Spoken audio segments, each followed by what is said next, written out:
ربنا يستر. كيكة اياتي بوظناها يا اخواتي. وايه ده وكل حاجه اصحابك انتي؟ يا رب تكونوا شايفينها عشان يا ستي الكيكة اتحرقت مننا وبوظت وبقيت شبه الكولي. نفسي عشان اعملها ماكل شيبسي وخلاص.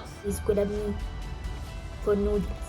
النودلز اللي بصفار البيض.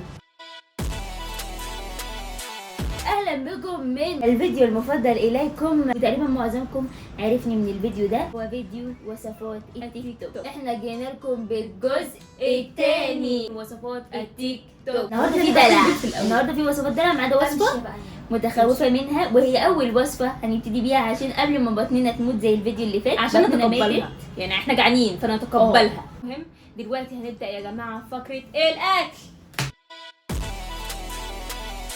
اول حاجه يا جماعه محتاجين نودلز جبنه الكواترو تشيز. هما بيعملوها بالكربونارا بس احنا هنعملها بالجبنه دي. هي نفس طعم الكربونارا يعتبر بالنسبه لنا يعني. يعني دي بالنسبه لي احلى بس عادي. طعمها حلو يا جماعه. كل الناس اللي قالت لا الطعم ده مش احلى من الكربونارا، لا يا جماعه انتوا كدابين، الطعم ده زي الكربونارا. نيز وصفار بيضه ايه هتروح تحطها في ميه مغليه هتستوي لحد ما نعمل الصوص. يا جدعان حطيت مايونيز ماشي. ايه الحاسمه اللي احنا لازم دلوقتي نغسل البيض، وهنا وفي ناس هنا وفي هنا ايه كان اول مره اعمل الموضوع ده والله العظيم. يا ستي يا جدعان بعدين نديها. هنا قلنا البيضه والمايونيز اهي. جه فتره ان احنا نحط الصوصات بتاعه الاندومي. شايفين الجبنه كواترو الكربونارا عماله تطير. جايبين الجبنه وتطير الجبنه بقى عادي. وناس كتير قالت ما تحطوش الصوص كله، بس انا احط كله. انا مش بتوع الكلام ده، مش بتوع نص الصوص احنا ولا ربعه. اهو يا جدعان بصي يا ما ماما بتكدبش يا جدعان. عورت استني تستاهلي. هاتي معلقه اسرع. بقى قدامكم عامل ازاي؟ انا بوري صحابي. انا صحابك انتي ماشي. هو ايه ده وكل حاجه صحابك انتي؟ صحابي وصحابي هما واحد. يا حلوه يا اللي اسمك سوسه، يا جميله يا اللي اسمك ناموسه. اسكتي بس انا عارفه. دلوقتي بصوا الصوص بقى عامل عندي ازاي. حاجه عاليه برتغاليه. مش عارفه الصراحه اقدر اكل حاجه فيها صفار بيض ني ولا ايه، بس ان شاء الله تدعوا. لا يا جدعان اللحظه الحاسمه اللي هننزل فيها الصوص دلوقتي. احنا بس يا جدعان انتوا اللي هناك اوه ماي جاد صفار البيض عامل شغل.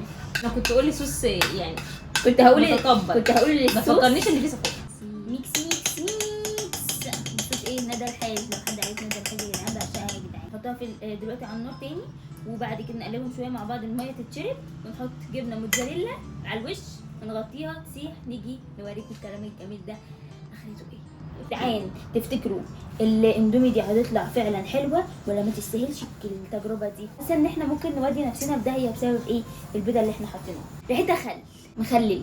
هي كده هنا مش حلوه خالص. اللي جربها بليز بليز يقولوا لي تحت في الكومنتات. اللي فات الفيديو اللي فات اتفرج عليه صح، واللي ما اتفرجش عليه يقول لي يسيب لي تحت كومنتات كده يقول لي انا ما اتفرجش عليه اساسا.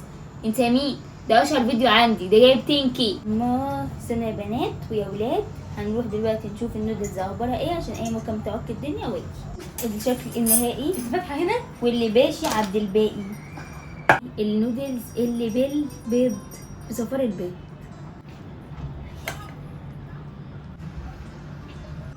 هي فين البيض؟ ولا حلت حتى. هي ما ضافتش. لا بس طعمها كريمي ايه عشان المايونيز. ستوبت. انا هديها 8 من 10. 8 مش تستاهلش الدرجات ان هي ان احنا نحط بيض. ما احنا ممكن نحط حاجات تانية وتطلع بنفس الطعم. وهنا امان هي 8 ليه؟ عشان لان مفيش طعم يعني. عشان اصلا ما اضافه البيض ملهاش لازمه. بالظبط عشان النودلز طعمها حلو. احنا اصلا بنعملها اوريدي بلبن وبنوصل لنفس المرحله. تستاهل التجربه للي بيحب البيض قوي يعني. الوصفه الثانيه وهي اكتر ترند عندنا دلوقتي، سلطه الشيبسي او سلطه البطاطس. اول حاجه يا جماعه عملنا الصوص عباره عن الثوم في شويه زيت زيتون، وبعد كده بحط عليه كيس صلصه، وبعد كده شويه دبس رمان. يلا الصوص لما يجهز هنجيلكم. يلا ادي بقى الطشه. طشه بجد. متاكده دي شيبسي؟ والله شيبسي. ده يا نهار وجع بطن. هي ترند ايه؟ هي ترند ازاي بالتسبيكه دي بجد.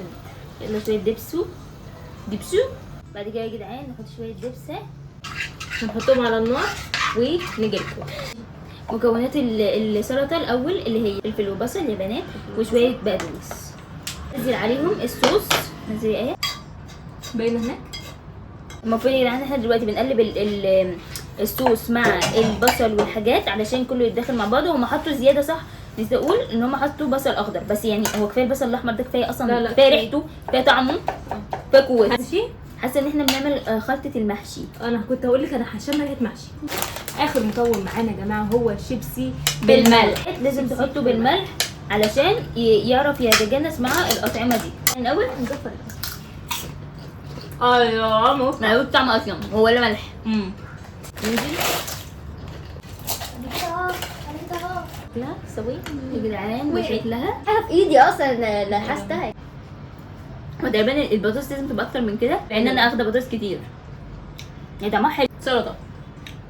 طعمها سلطه فعلا. عيش ممكن احمص. هو تقريبا يا جدعان الغلط مننا احنا، لان احنا الشيبسي فعلا ملوش طعم. احنا جايبين يعني انا جايباها من غير طعم. طب نزود ملح. طب ما احنا ممكن نزود ملح. انا حاسه ان البصل المفروض يتقطع صغير، الفلفل محتاج يتقطع صغير زي ما انا مقطعه دول. والله مقطعينه شرايح. مش عاجباني. هي طعمها حلو. مش مفهومه فاهم. مش هتعب نفسي عشان اعملها ماكل شيبسي وخلاص. هديها 6 من 7. هنا 6 وانا 6 الصراحه.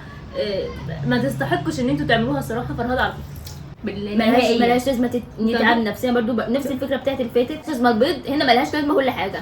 ده بجد. النهارده يا جدعان هنعمل وصفه نهى نبيل الترند دي. نودلز. وصفه نودلز نهى نبيل الترند دي اللي كلكم قلتوا عليها لازم نجربها. يا بصل. نهى يا نهى بصل زيت متقطع. وبصل وفلفل متقطعين. شوحتهم الاول.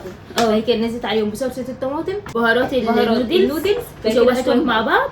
شويه ميه مغليين. حطيت جبنه كريمي. احنا ما عندناش جبنه كريمي يا بنات. يعتبر جبنه كريمي. جبنه نستو. بعد كده بنحط النودلز. كده بنحط عليها جرنشة موتزاريلا ونغطي عليها وندخلها الفرن.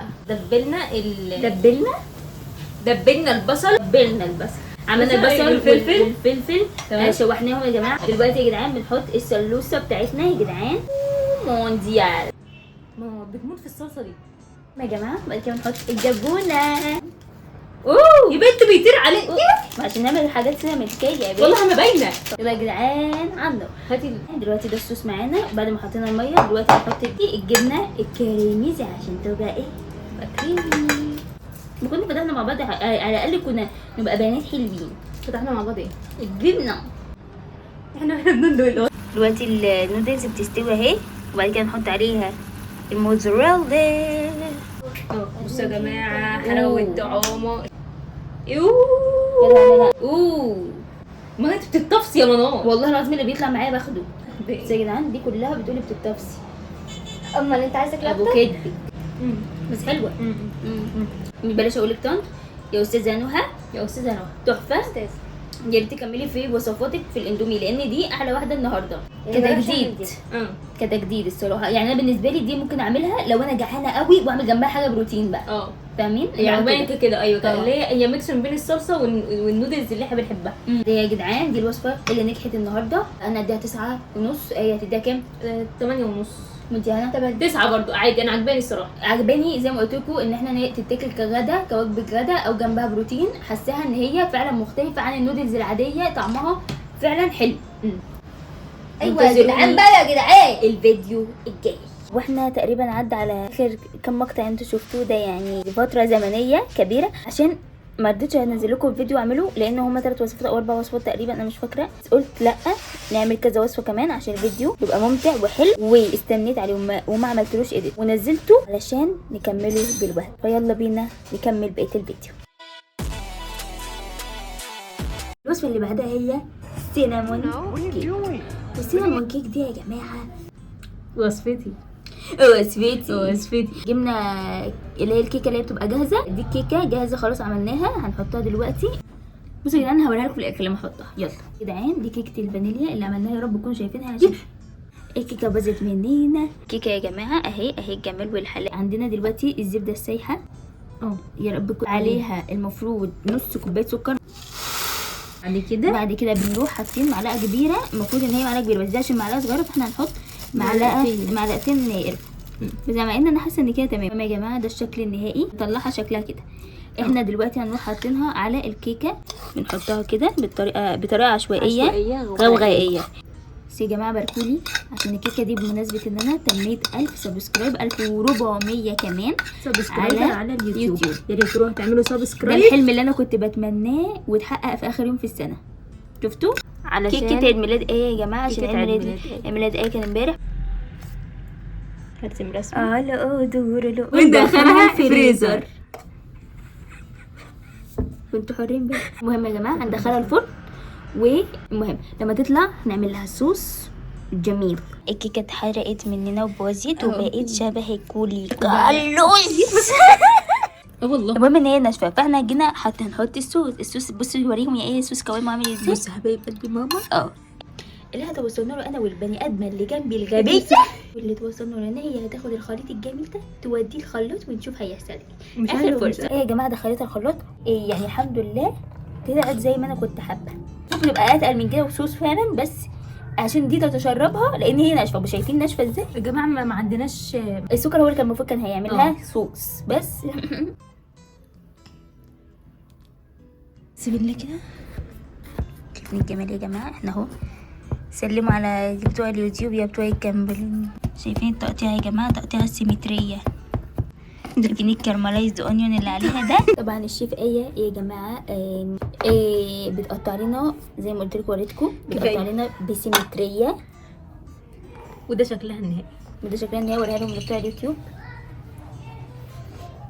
ربنا يستر. كيكه اياتي بوظناها يا اخواتي. تفتكروا طعمها يبقى حلو؟ معرفش، انا معرفش. بصوا لي ليه؟ انا معرفش. هنا يا جماعه مش باين. مهم. جامده.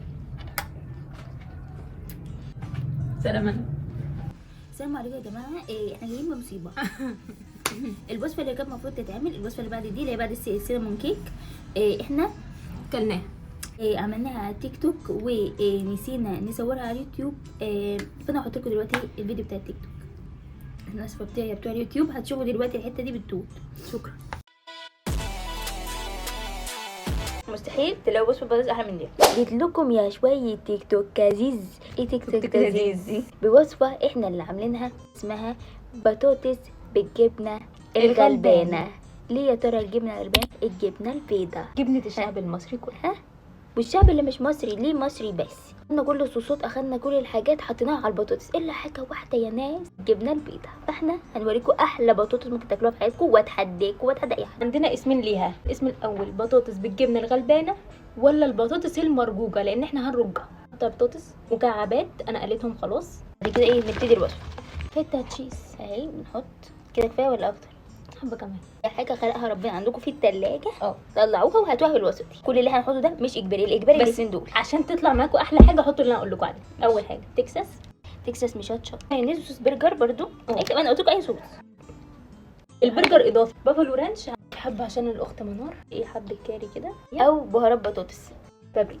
تمام. موجود في التلاجة بنحطه. ترى الصراحه جبنه. لا انا بحب الجبنه الرومي، قطعوهم مربعات كده، كله يبقى شبه البطاطس. بقى لو الجبنه دي تبقى جبنه حادقه مش وسط زي اللي امي بيجيبها. اصلا معظم الناس بتجيب جبنه رومي قديمه. حطوا لانشون، حطوا البسطرمه. لانشون دي اكتر وصفه عشوائيه هتشوفوها في حياتكم. شايفين الجبل اللي قدامكم ده بنعمل ازاي؟ بجد كانت لحظه الحقيقه. تقريبا هي المفروض تبقى العلبه اكبر من كده، بس احنا عملنا كميه. والله بس حاجه حلوه. النبي ما اتقلبتش اصلا معاهم عشان الجبنه دي مش كريم. بسم الله. عيش ده تبقى حلوه قوي بالعيش. خدوا بقى كل حاجه فيها لانشون، فيها كل حاجه. بسم الله. مستحيل تلاقوا وصفه بطاطس احلى من دي. المشكله ان احنا جعانين فمش قادرين نوقف اكل. خلصناش لسه في وصفه تاني، لسه في وصفه تاني. الوصفه بتاعت النهارده هي وصفه نودلز، بس مش اي نودلز، لان النودلز بتاعت النهارده هي كريمي مانارا. دي وصفتي بس هي اللي بتعملها يعني، بس باسمي. يلا يا بتوع اليوتيوب معانا، يلا هنروح فين؟ احنا اللي مخترعينها، ما خدناش من حد صدقوني، احنا اللي مخترعينها. يلا نشوف هنعمل ايه. هنسلق دلوقتي المكرونه، ولما نسلقها هاجي اوريكم الصوص الكريمي الديمي. دلوقتي يا جدعان هنبتدي الصوص السري، وهو اول حاجه بنحط لبن يا بتوع اليوتيوب. مش كتير، ننزل عليهم. اهم حاجه بس تخلوا المكرونه سخنه عشان الحاجات دي كلها تسيح هي في بعض. المفروض دي تبقى على النار اصلا. جبن شو بدكم بالجبن بتجبنوا. شو بدكم من الجبن بتجبنوا. جبنوا براحتكم، يعني على قد ما تقدروا حطوا بزبدي. دي اللي هتخليه كريمي مناره. نحط توابل الاندومي، يا رب تكونوا شايفيني يا بتوع اليوتيوب. ده مش هنحط، ده مش الشطه، مش هنحط منها كتير. ليه؟ بعد كده حطوا الشطه يا جماعه كلها زي العسولين. انا جبنه مناره اللي هي ديت اللي اي بتاعت جبنه الهمبرجر. اي جبنه شيدر عندكم او اي جبنه لا برضو قلب الاول، بتسيح. بنقلب الاول. ماشي بنقلب، تقلبوها كده يا رب تكونوا شايفيني. ماشي بعد كده نحط الجبون او مت ماليش دعوه. عملت ليه ايه؟ على فكره والله العظيم هو مش بس مسكر. هندخلها الفرن. هندخلها الفرن بجد؟